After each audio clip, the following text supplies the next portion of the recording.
ফিরে আসা পর্ব ৯। রিয়া, এই ফাতেমা, শুনো, একটা কথা বলবো। ফাতেমা, আসসালামু আলাইকুম। রিয়া, কেমন আছো? আর কি কথা বলবে? রিয়া, আচ্ছা, তুমি সবাইকে সালাম দাও কেন? আমরা তো তোমার বয়সী। বাদ দাও, অন্য একটা কথা বলবো। ফাতেমা, সালামের কোনো বয়সের সীমা নেই।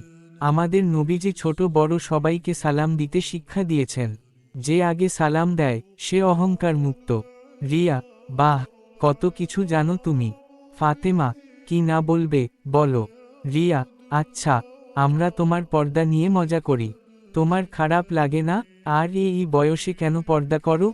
সারা জীবন তো পড়ে আছেই পর্দা করার জন্য। এখন তো লাইফটা এনজয় করার সময়। ফাতেমা রিয়ার কথায় মৃদু হেসে বলল। ফাতেমা, এই কথা? আচ্ছা, চলো ক্যান্টিনে বসে কথা বলি। ক্লাসের তো এখনো আধা ঘন্টা বাকি। রিয়া, আচ্ছা, চলো। ক্যান্টিনে বসে। ফাতেমা, তোমার প্রথম প্রশ্ন ছিল, তোমরা আমাকে খেপাও, তবু আমার খারাপ লাগে না কেন? রিয়া, আমি আমার আল্লাহর সন্তুষ্টির জন্য পর্দা করি। এতে যে যাই ধারণা প্রচলিত, যৌবনে কিসের পর্দা? পর্দা তো করব বুড়ো হলে। অথচ এটা একেবারেই ভুল।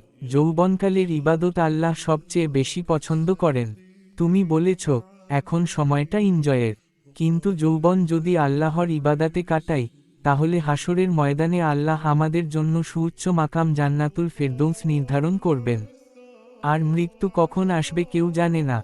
যখন আজরাইল আসবেন, তখন আর সময় দেওয়া হবে না। আল্লাহর কাছে ক্ষমা চাওয়ার সুযোগ থাকবে না। কিন্তু এসব আমরা কেউই চিন্তা করি না। রিয়া আর চোখের পানি আটকে রাখতে পারল না। ফাতেমাকে জড়িয়ে ধরে কান্নায় ভেঙে পড়ল। রিয়া, আমি এতদিন ভুল আর পাপের সাগরে ভেসেছিলাম। তুমি আমাকে আলোর পথ দেখালে। কেউ আমাকে এভাবে বোঝায়নি। এখন আমার কি হবে? আল্লাহ কি আমায় ক্ষমা করবেন? ফাতেমা, আরে পাগলি, কে বলেছে আল্লাহ তোমাকে ক্ষমা করবেন না? মন থেকে তওবা করো, আগের গুনাহ না করার প্রতিজ্ঞা করো। আল্লাহর ইবাদত শুরু করো। নিশ্চয়ই আল্লাহ ক্ষমাশীল। আল কুরআনে বলা হয়েছে, নিশ্চয়ই আল্লাহ তাদের তওবা কবুল করেন, যারা ভুলবশত মন্দ কাজ করে এবং দ্রুত তওবা করে। এরাই সফল লোক। সূরা নিসা 17। আর একটা দোয়া শিখিয়ে দিচ্ছি, এটা বেশি বেশি পড়বে। ইয়া মুকাল্লিবাল কুলুব সাব্বিত কালবি আলা দিনিক। হে অন্তরের পরিবর্তনকারী, আমার অন্তরকে আপনার দিনের ওপর স্থির রাখুন। রিয়া, ইনশাআল্লাহ পড়ব। জাজাকাল্লাহ খাইরান। ফাতেমা, ফাতেমা, ওয়াই একই, চলো, ক্লাস শুরু হয়ে গেছে।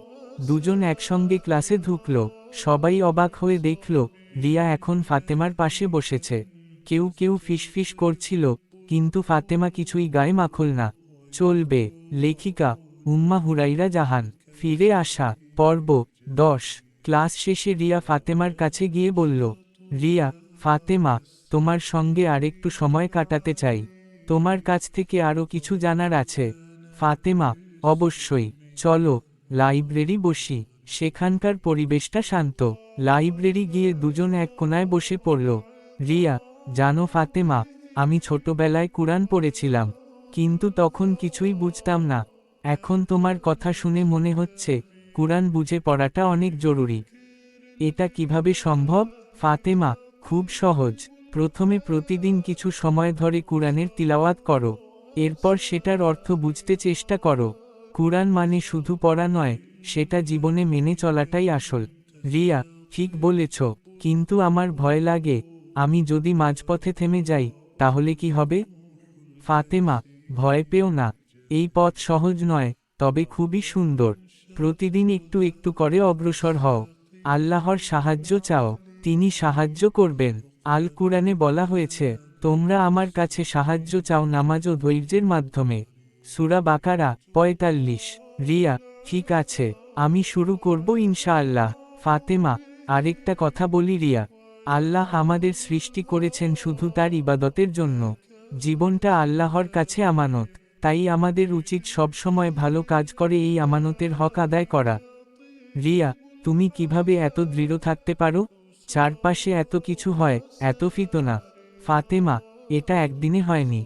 অনেক চেষ্টা করতে হয়েছে। ভুল করেছি, শিখেছি, আর দোয়া করেছি আল্লাহ যেন আমার মাঝে কঠিন লাগবে, কিন্তু আল্লাহর ওপর ভরসা রাখলে সব সহজ হবে।